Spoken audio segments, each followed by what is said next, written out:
आज हम बात करेंगे कि हमारे जीवन में ठोकर खाने से समझ आती है। तो पहली बात तो ये है, हमारे जीवन में ठोकर खाने से बिल्कुल भी समझ नहीं आती।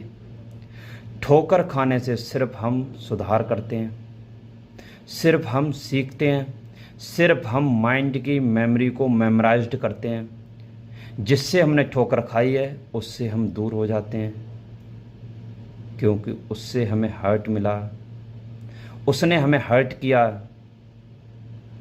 और जहाँ हमें प्लेजर मिलता है हम उस चीज़ को पकड़ लेते हैं।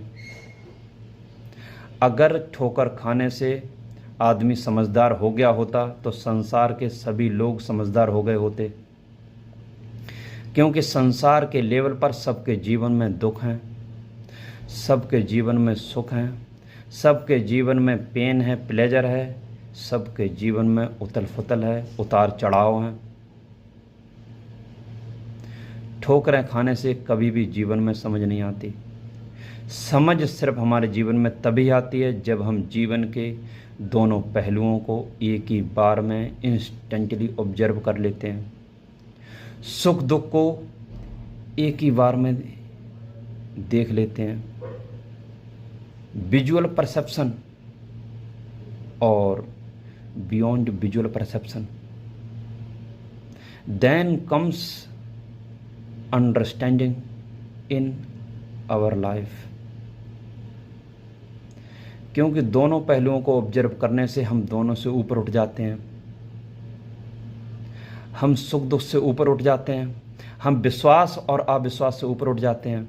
जो आदमी जीवन में ज़्यादा ठोकरें खाता है वो पता क्या कहता है, वो कहता है अब हम किसी पर विश्वास नहीं करेंगे, हमें किसी पर विश्वास नहीं करना चाहिए। वो जीवन के एक खंड को पकड़ लेता है, वो सिक्के के पहलू के एक खंड को पकड़ के उसी में एक्सट्रीम लेवल पर पहुंच जाता है। अब वो कहता है हम किसी पर विश्वास नहीं करेंगे। एक बात याद रखना, जो आदमी कहे हम किसी पर विश्वास नहीं करेंगे वो भी विश्वास करता है। क्योंकि जब आप अविश्वास की श्रेणी में उतर जाते हो तब भी आप विश्वास के क्षेत्र में ही हो, आप माइंड के सर्कल में ही हो, आप विश्वास और अविश्वास के बीच में ही हो। जब आप विश्वास और अविश्वास के ऊपर उठ जाते हो तब आप समझदार होते हो। जब आप सुख और दुख दोनों के ऊपर उठ जाते हो तब आप समझदार होते हो। जब आप पेन और प्लेजर दोनों के ऊपर उठ जाते हो तब आप समझदार होते हो।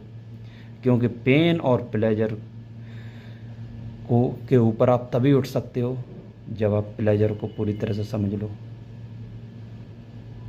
और जब आप जीवन को पूरी तरह